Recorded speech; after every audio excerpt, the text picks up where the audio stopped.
Hi, welcome back to Sean O'Mac. I am back with a brand new video, very special one with Neon. We are going to be ranking every arc in the East Blue Saga of One Piece. He's recently started watching One Piece and is doing reactions over on his second channel, so I'll leave all the links and stuff down below. And once he finishes each saga, we're going to go back and react, or not react, but rank every arc basically. So here's just a little scuffed intro because my audio wasn't working and Neon had to send me his. So without further ado, let's do some ranking. Do you remember that arc? So the first one is I think it is called Romance Dawn. So that is like the very beginning, early days of One Piece, where you're sort of introduced to Luffy and as a child and going from there. Yeah, it was definitely it was episode 1 to 3, I want to say, maybe? Something like that. Yeah. 1 to 3, 1 to 4.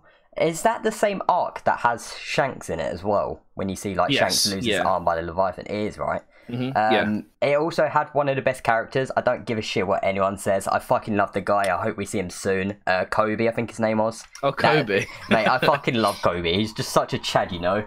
I fucking love him. Little crybaby. Little crybaby, but you know what? I guarantee he'll be in the series at some point and he'll be like a fucking commander or some shit. Because last time we did see him, he did actually leave Luffy and end up getting recruited to join the Navy or the Marines, whatever they go by. So it was a really good arc, but something that I loved about this arc has to be the final fight with Zoro Luffy versus Axe Hand Morgan. Is it that's the one. Iron Axe Hand? I can't remember his name. But that was a great big axe. Yeah, my man. Oh, but wait, I know it's gone off topic a little bit. But did you see Axe Hand Morgan's little Easter egg? How he actually broke his jaw. Do you remember that or? No, I don't remember that. So basically, Captain Kuro. I know we're going to go in that in 2 tiers in a sec. But Captain Kuro was the reason for his broken jaw.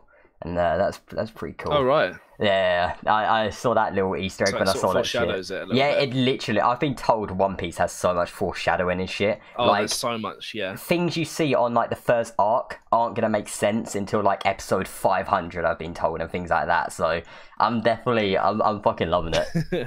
But there's a lot of stuff that is you see, or they glaze over it very briefly early on, but becomes a huge thing, or is explained way later on in the series, and it's crazy.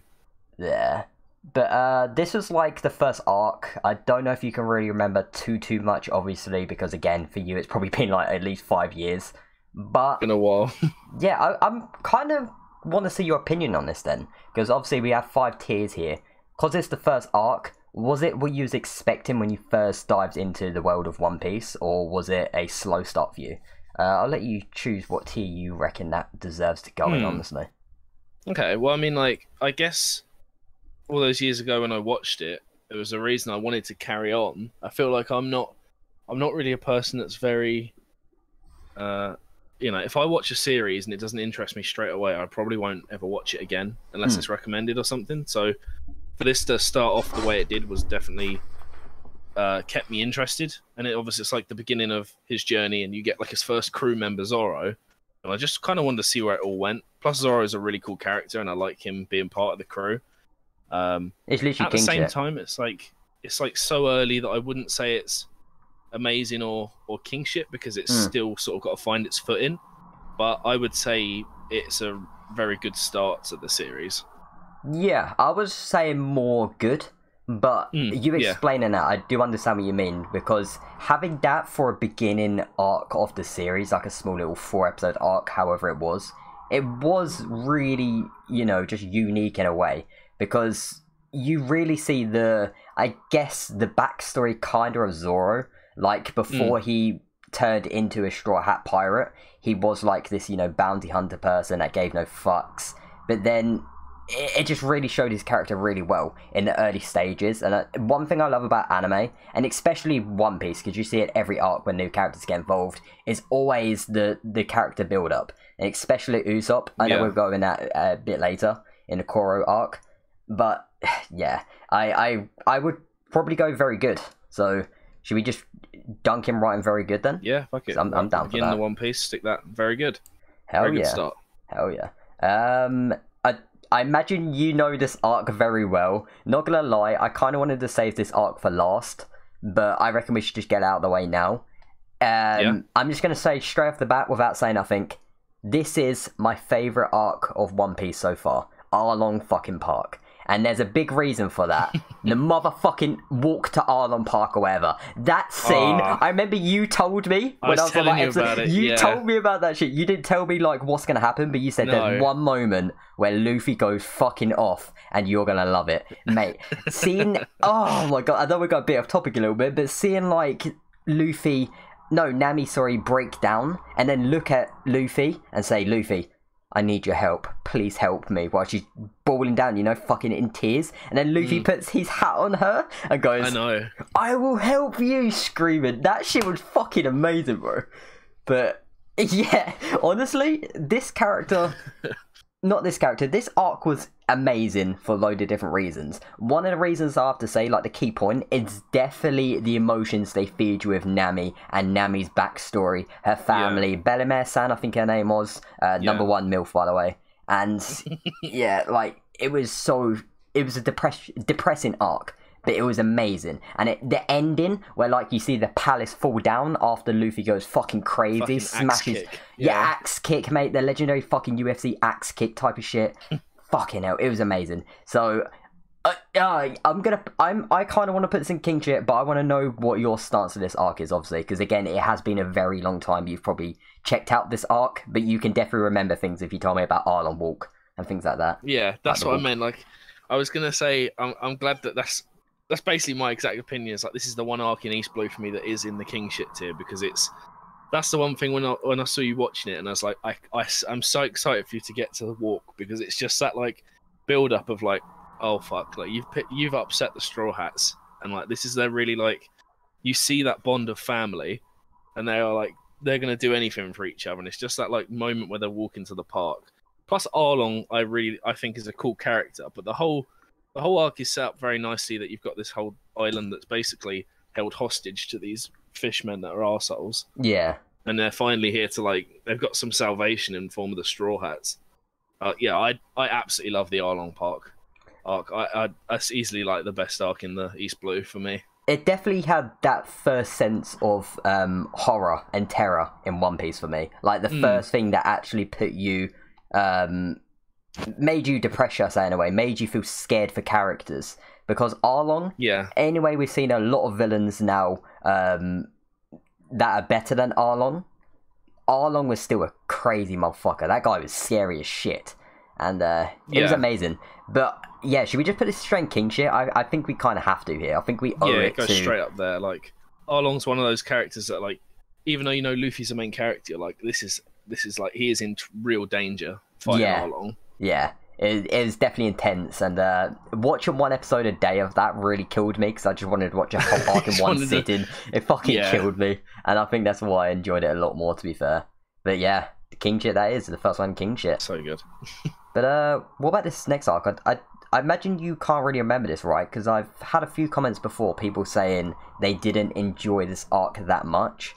But do you remember, if I remember correctly, it's called Syrup Town, or Syrup Village? Yeah.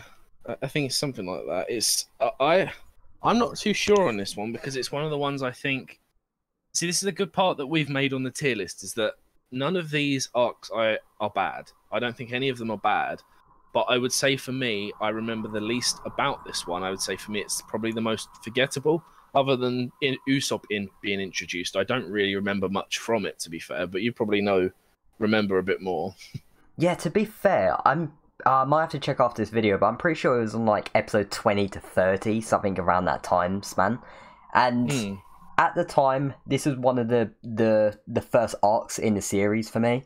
And I really just I fell in love with the interaction of just the Straw Hats and things, or obviously Zoro and Luffy and shit teaming up. It was all great to see. But Arlong's already in king shit, but Captain Kuro, I think his name is, he was a cool villain, I have to say, but he got beaten so fucking easy, and that's like the same situation as Actan Morgan. They look scary, but they just get beaten so fucking easy. But the whole structure, sorry, of this arc was amazing. I have to fucking say, like, the story writing, it definitely was. Because like this pirate guy, Captain Kuro, he basically faked his death to go on to this village called like Syrup Village or some shit, or Syrup Town, and then he actually became, I think her name's Kaya, another top tier waifu, by the way. She became Kaya's butler, I'm pretty sure, and then tried making his way. I think he actually lived with her 3 years for the one day when his crew come back to the island, and they basically assassinate her to get all of her inheritance or whatever, that inherits money to him.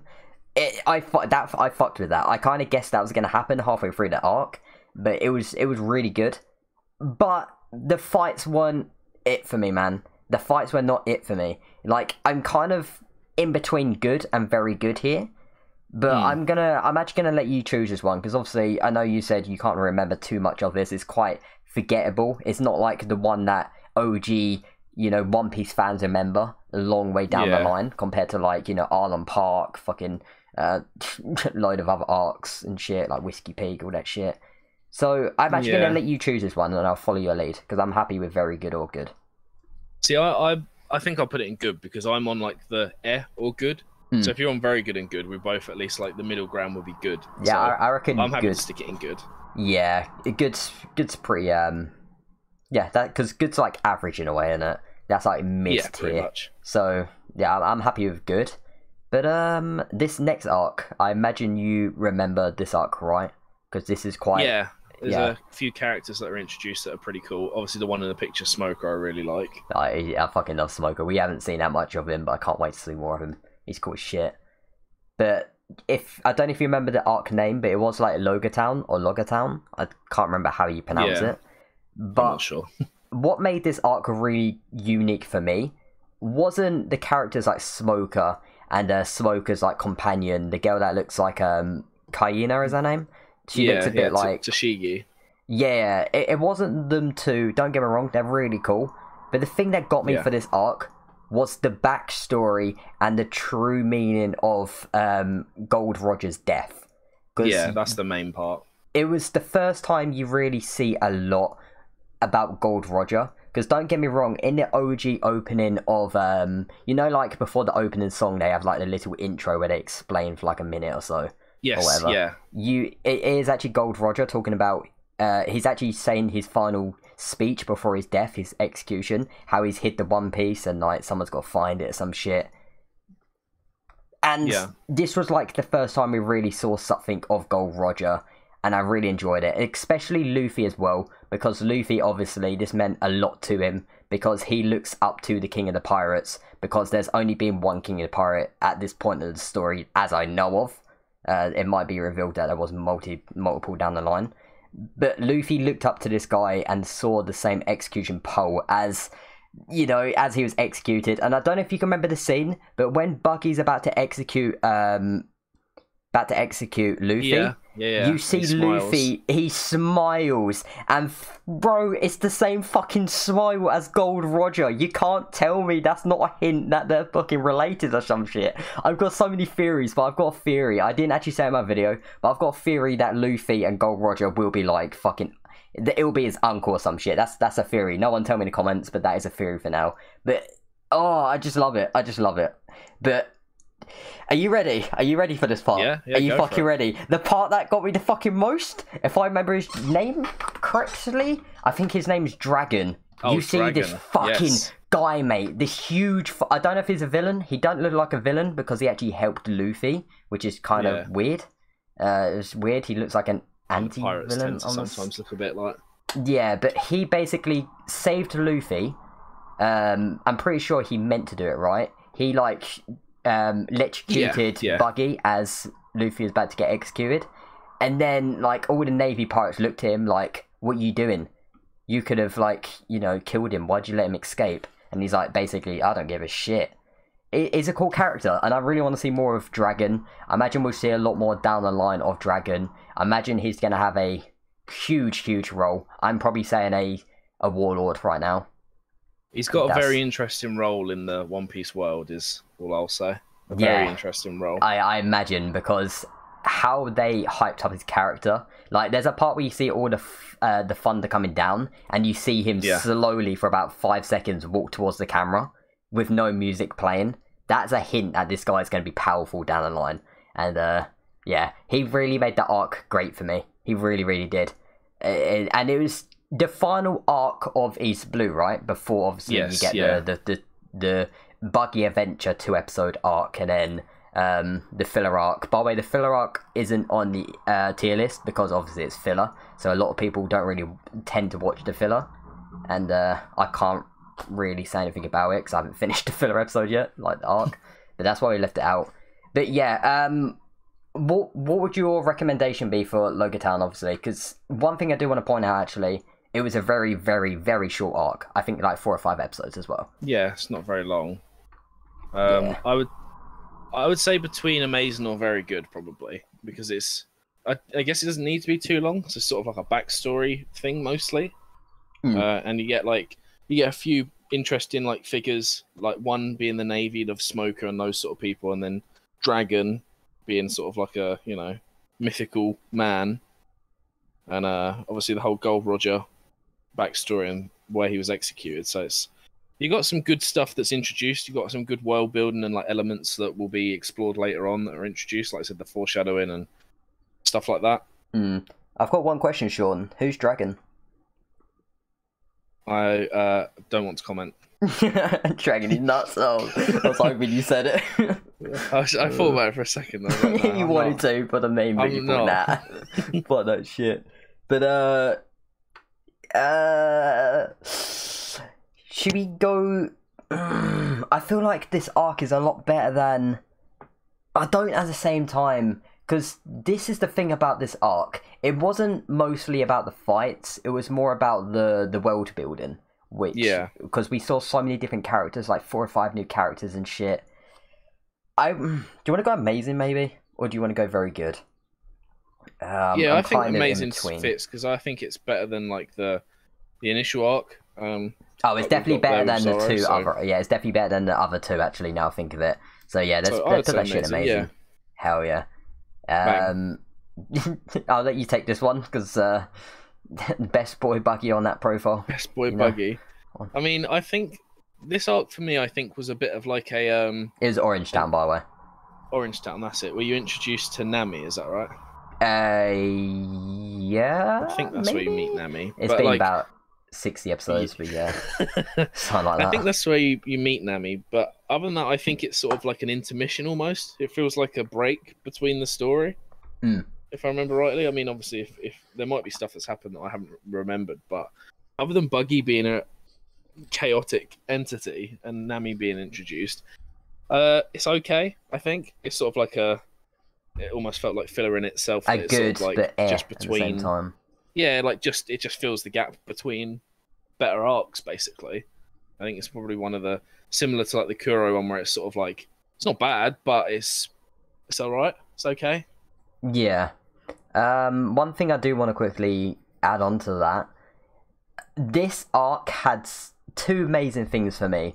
First of all, we saw Buggy's backstory, how he was actually on the same, I think it was trainee boat or ship as Shanks. That was very interesting, and there was some very, very fucking funny moments as well. Like when he put the devil fruit in his mouth, and he wasn't actually going to eat it. He like faked it, but then Shanks scared him, and it made him swallow it, and that's how he got like his abilities and shit. How he can like take his body parts off, I think it is, or something. I can't remember what Buggy does. It's really weird. Power.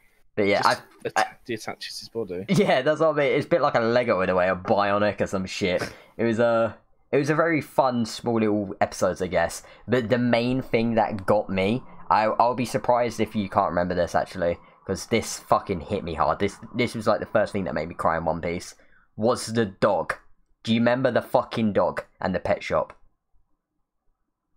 It rings a bell, but not really.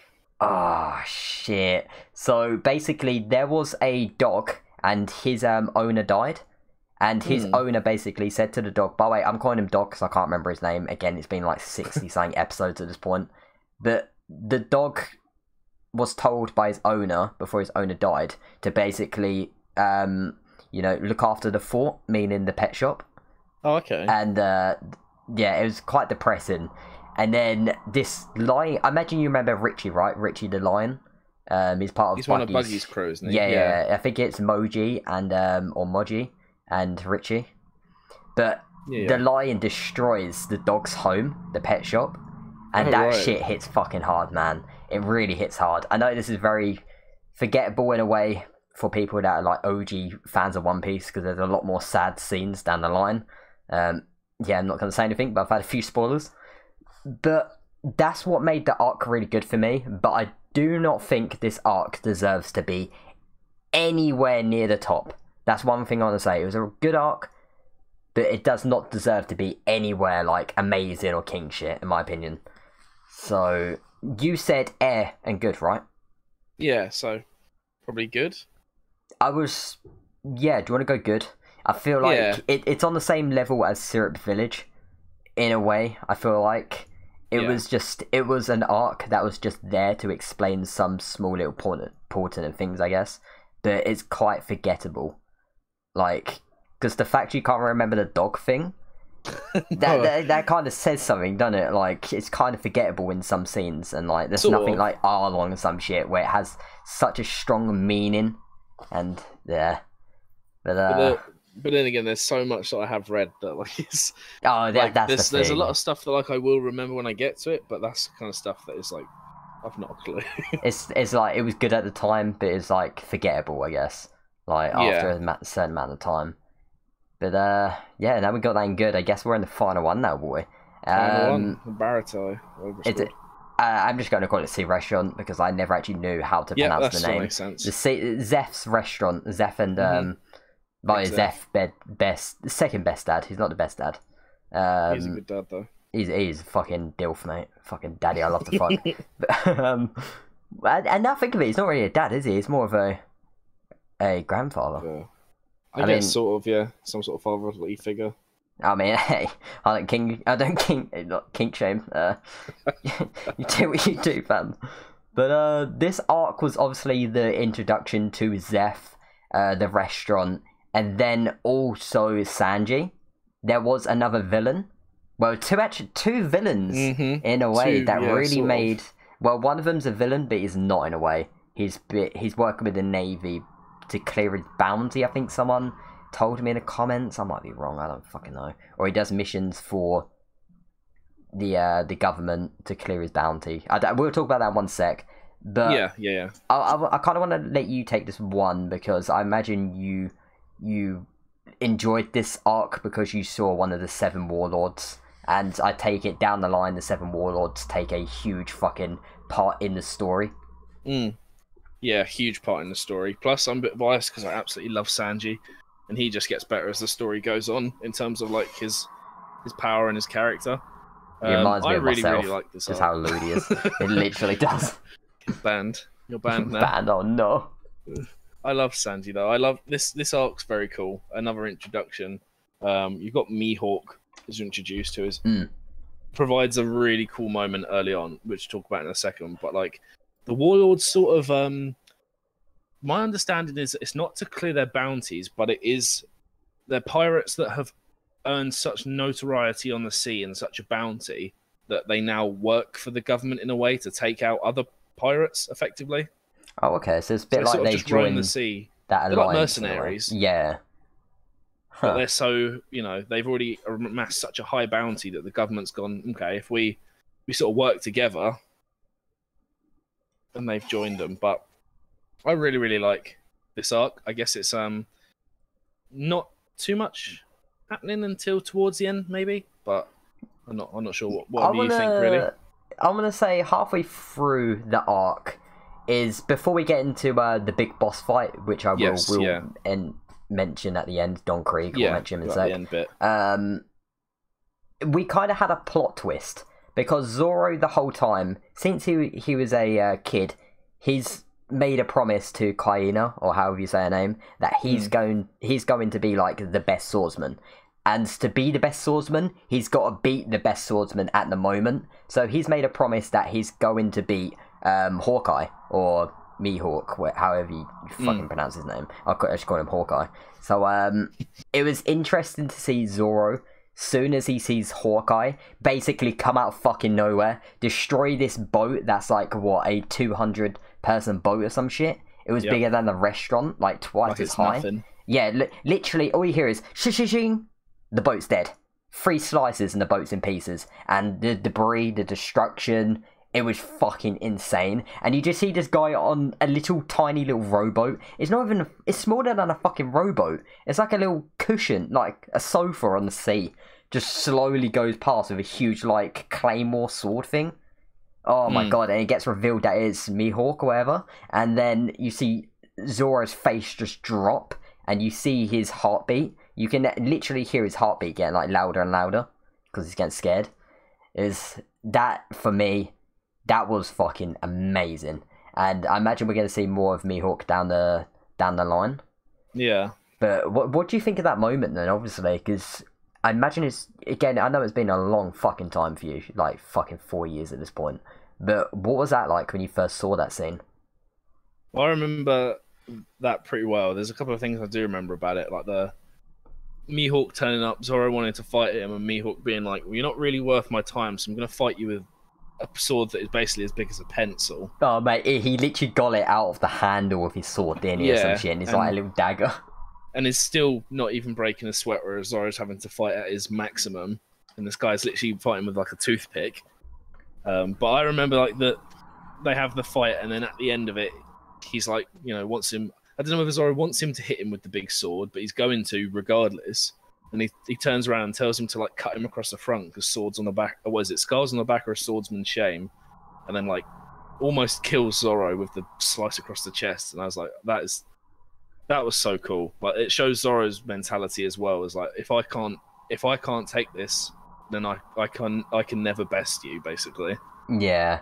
And it really showed the character Zoro as well from now on. Because obviously, after he got that huge fucking gash going down his whole body, that stays there forever. Like, we're always going to see that scar. And that's like a sign of, his defeat. And he's going to he's got to look at that every single day. Like, if he goes for a shower, he's going to see that scar. He's going to know he lost. So it's just going to build up that rage and his, like, mentality, shall I say, to get better.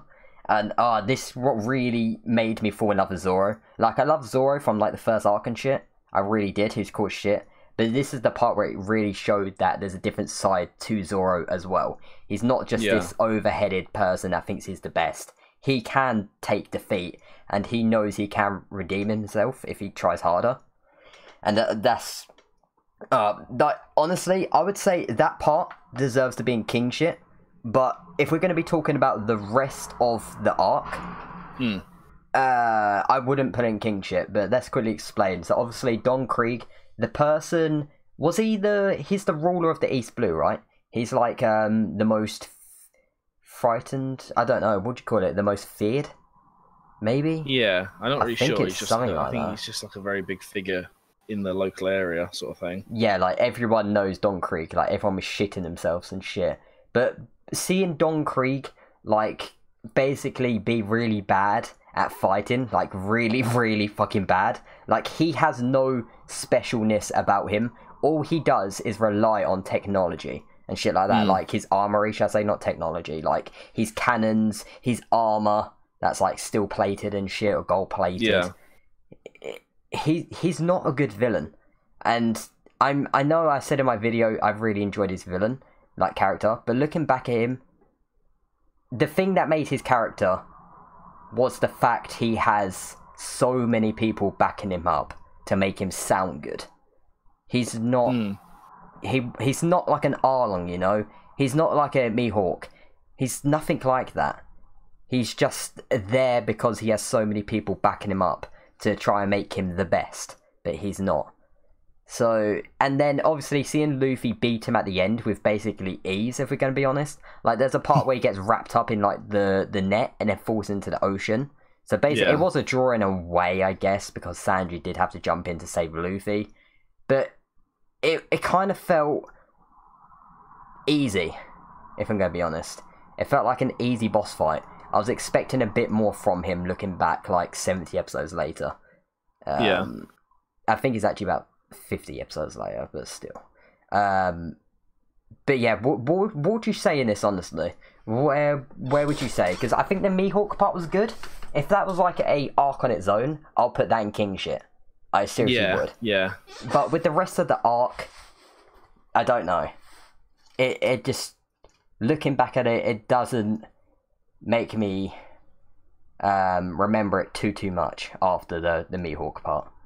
It's very. I mean, yeah, I'd say the main part of that for me is like meeting a new member of the crew, Sanji, and then the big part is Mihawk being introduced, and that's what I like about One Piece, especially this arc early on, is that obviously it's a, you know, it's like a shonen story. It's not going to start off with all the characters being ridiculously powerful, but the fact that so early on they already introduce basically the strongest swordsman in the entire ocean, or at least one of them, is crazy, because it shows you, like, it really shows you the level between, well, their abilities, but plus, like, Zoro where he is, and Zoro how good he's going to have to be if he wants to ever, like, keep his promise. It's like a huge gap in ability, and to see this person so early on, I think, is so cool, and sets up obviously the whole Warlords later on. But I would say amazing for this arc for me personally, because it sets up a lot of stuff that is huge about the world, and it also shows you that, like, because obviously, like you said, Don Krieg was beaten pretty easily, and other characters were beaten easily beforehand. It shows you the kind of enemies you're going to have to face in the East Blue versus the kind of enemies that exist in the Grand Line and beyond. Yeah. Like, it shows you the difference of these local seas versus the actual... It just shows you how dangerous some people are in the rest of the ocean, which is what I really like, because it gives you a sense of, like, what's to come. One thing I do quickly want to add on to that, this arc right at the end does actually lead straight on to my favourite arc so far, Arlong Park. Like, because the part where Nami ditches Johnny and the other person, like the two people who used to be bounty hunters with Zoro, or knew him back from the academy or wherever it was. Oh, yeah, It leads exactly onto Arlong Park, and that's kind of where I fuck with it a lot as well, because obviously you see Nami go off with the Going Mary and shit, and it just leads straight onto it, and I really enjoyed that part of the final segment of that arc. So I kind of agree with you in a way. Should we stick this in Amazing? Would you say Amazing? Yeah, I'm happy to stick this in Amazing. I mean, that's the final one, so I guess... Yeah. I just realised one thing as well. If you see that, you see Smoker and then Sanji the book with cigarettes. Oh no. Oh yeah. One of them's got a cigar, the other guy's just got a fucking cigarette. That's one thing I do want to add quickly onto Smoker. His character is really fucking interesting. I fuck with him a lot. Just like how he has, like, army full of fucking, you know, fucking, what they called, the cigarette things, fuck. Cigars, that's it. Cigars, he just has, like, cigars everywhere ready. He's backed up. He's fucking stacked, literally. It was amazing. He's always got, like, 2 on the go. Yeah, mate, he's always got the 2, yeah. That's his iconic thing. And even his devil fruit, it's amazing as well. Because, obviously, his name's Smoker. His devil fruit controls the smoke. And that's really interesting to me. And he also beat the fucking shit out of Luffy as well at the end of that fight. But then Luffy got saved by Dragon. So that was a bit of another a threat. Like, when they first meet him, he's not to be fucked with. He's quite a powerful member of the Navy. Yeah. So imagine we'll be seeing him later on, because I'm pretty sure he did actually follow Luffy to the Grand Line, and even the Navy were like, "Don't go" or some shit, and he was like, "Nah, fuck it. I've got some business to do." And that's what I can't fuck with. Personally. Yeah. But yeah, I guess that's our tier. Are you happy with that? Like a tier list? Or... Yeah, I'm absolutely fine with that. I'm quite surprised how many arcs there was, to be fair. Because looking back at it, it only feels like there's about 3 arcs. But when you look at all the arcs, yeah, there's definitely a lot more than I thought. I think, yeah. Yeah, it's like the first arc. I know a lot of people wouldn't really class as an arc, more of like just a build-up. But it was on the tier list thing to fuck it, why not? We added it there. But I'm quite happy with that list, honestly. I'm quite happy that we both agreed with Arlong as well, like the Arlong Park arc in Kingship. Yeah, I was waiting for it, because I was like, I so hope that you think it's the best arc. Oh, mate, you literally warned me that this arc is going to be amazing. And, oh my god, I'm so happy, man. I'm so happy I got to One Piece to, like, start checking it out. It's such a good anime.